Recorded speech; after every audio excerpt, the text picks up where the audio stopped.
Şeyleri kaldırayım mı? Bisiklet satışları yaz aylarında genelde rağbet buluyor. Yani sezonumuz da 3-4 ay sürüyor zaten bisiklet satışlarında. Gerek çocukların karne hediyesi olarak, gerek de doğum günü hediyesi olarak bisiklet tercih ediliyor. Tabii değişen dünya koşullarına göre teknolojik cihazlar biraz da engel oluşturdu bisiklet satışlarına, işin açıkçası. Tabii yine de bizim tercihimiz hareketten yana. Evet, böyle yani. Yani genelde tabletler oluyor, telefonlar oluyor, bilgisayarlar, evet, elektrikli skuterlar son zamanlarda özellikle. Bunlar biraz daha bisikleti arka plana çekti. Satışlar başladı aslında ama fiyatların yüksek olmasından dolayı satışlar biraz daha aksadı. İşin açıkçası geçen yıllara nazaran daha doğrusu.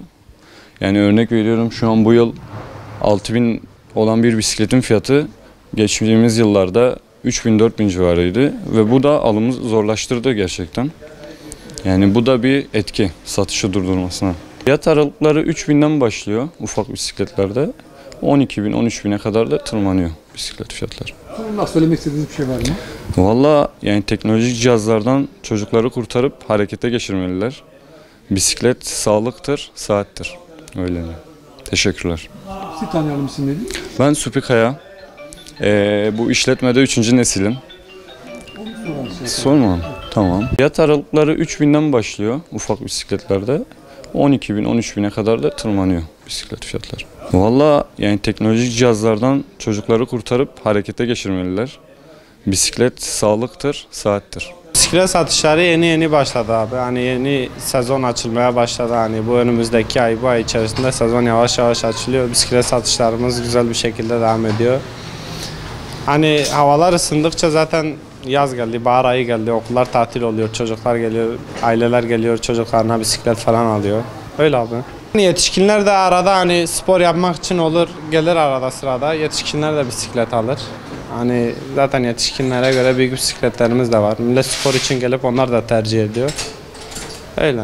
Geçen seneye göre satışlarımız devam ediyor abi. Yani geçen seneye göre biraz daha iyi. Daha sezon başlamadı ama hani başında da güzel gidiyoruz çok şükür. Fiyatlar geçen seneye göre 2 katı arttı abi.